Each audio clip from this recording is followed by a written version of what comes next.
I remember like yesterday, my wife was pregnant, we were in a small apartment, and I had just made a career change into software. But I was severely underpaid because I just wanted to get into the field and try to set myself up for a better future. But I needed more money sooner rather than later. So I was introduced to reselling. So I started the side hustle, and I'm going to explain in this video how you can start the same side hustle with $300 or maybe even less. So around 2017 is my first time of really hearing Gary Vee, and he had this flip challenge. Here's my big belief.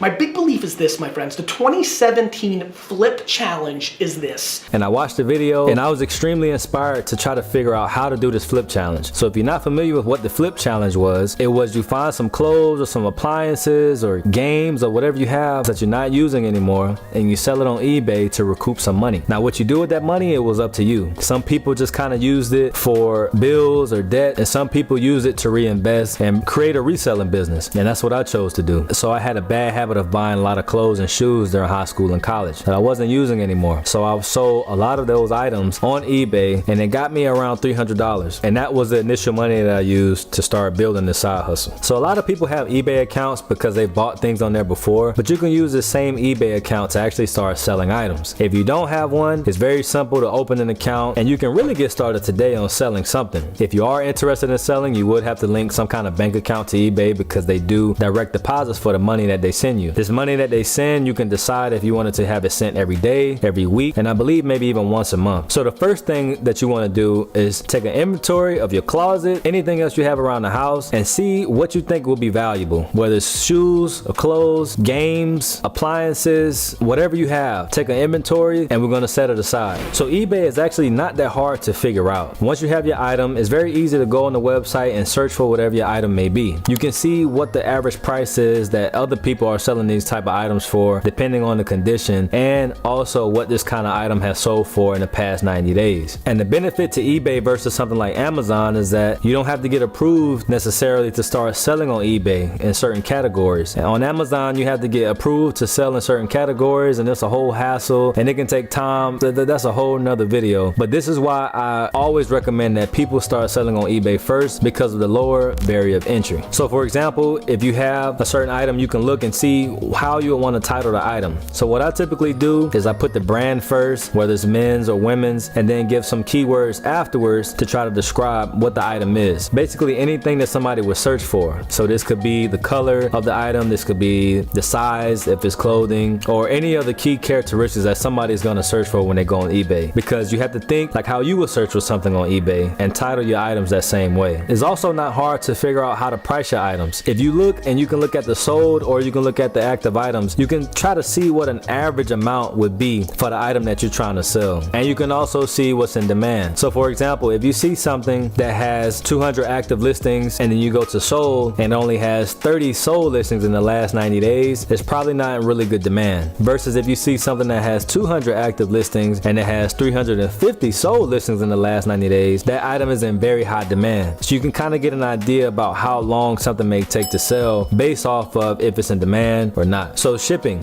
was one of the things that intimidated me the most, but over time I started to see that it wasn't really that confusing. So you have first class and then you have priority. This is probably the main two options that you'll be using. At times you may have express, but that really doesn't happen a lot because people don't like to pay the price for express shipping. So when I first started, I was using a food scale to try to weigh my items to see how much it was before I actually got a legit scale to weigh clothes. Anything up to a pound is first class. Anything that's over a pound has to go priority, which is a pretty big difference in price. But the good thing about priority is that you can go on the USPS website and you can order a lot of free materials from the actual post office. This can be boxes, envelopes, all kind of things that you can use to start shipping your items, at least so you don't have to pay for this type of material. Now anything under first class, I recommend that you start trying to make your things a little bit more professional if you do plan on using this money that you gain from the flip challenge into building some kind of resale business. So I always buy a clear poly bag, and I also buy an external poly bag. Anything that I'm selling, I put it in a clear plastic bag first and make sure it's folded nice. Then I put it into a separate bag that I'm actually going to be shipping and what I actually put the label on. So once you start making a few sales, now this may take some time because you're very new to this and you have to kind of let things work out in your favor, especially if you have a new account. So I always recommend to somebody, if they have a new account and they're interested in really trying to grow their kind of resale business, then if you have to buy something, try to buy it on eBay. eBay from a bigger seller. And the reason why I say that is because if you do that, most times they leave you automatic feedback. So the way that most buyers determine if a seller is trustworthy or not is the amount of feedback and what the people are saying about that feedback. So if you have a higher number of feedback versus 0, it makes you look like obviously you're very, very new to the platform. That's why I recommend that if you do have an eBay account that you've been buying on, to use that same one to start selling. So at least you don't have 0 feedback and you don't look like you just started an account today and you might be out here trying to scam somebody. So now you can see how you want to reinvest your money. The main 3 options that a lot of people choose is either thrift stores, retail arbitrage, and online arbitrage. Now thrifting is pretty self-explanatory. You go to your Goodwills or any local thrift stores and you go through these items that you see in the store, whether it be electronics or clothes or something similar, and you try to spot something that's mispriced. Now when I say something that's mispriced is if say you sold some Levi jeans for $40 when you were trying to get rid of some clothes that you sold or any other brand that you're familiar with what you have sold. If you go into the thrift store and you see a popular brand that seems a little bit low as far as price, then you can do the same method that I mentioned earlier in the video about checking to see the demand, the active versus the sold, and also trying to get an idea about the average price of those sold items. This is the overall idea of reselling anything, whether you choose a thrift store or online or retail or not. Retail arbitrage is if you go into a store and you're looking for things that are mispriced as well. So the same thing, you go into these stores if you like to sell makeup or if you like to sell women's clothes or if you like to sell home goods, whatever it may be, you look for items that seem mispriced, you buy it at the certain price at that store and you resell it for higher on eBay. Online arbitrage is the same exact thing. You go to online stores because at times they have really big sales throughout the year and you can start buying items to have it shipped to you, and then once you have them items shipped to you, you can sell it on eBay for higher. This is the overall idea about how to set up and how to build a side hustle. But if you have any questions or if you want me to explain something in a little bit more detail, then let me know in the comments. So I've tried them all. I've tried retail, I've tried online, and I've tried thrifting. I tend to prefer retail arbitrage mainly because of the availability of items. Thrift stores is a lot of availability, but almost too much, and it takes a lot of time to go through each item in the store to try to find something. Sometimes it can be like trying to find a needle in a haystack, and just the smell of the store always bothered me for some reason. I could never really get used to it. And then online arbitrage is also a great method, but you have to be patient because you have to wait for sales. If you don't wait for sales, you're going to be overpaying for items and you won't make a lot of money when you actually do try to resell it. So this is what I have for you in this video. If you like the video, please like the video and subscribe to the channel for more content like this.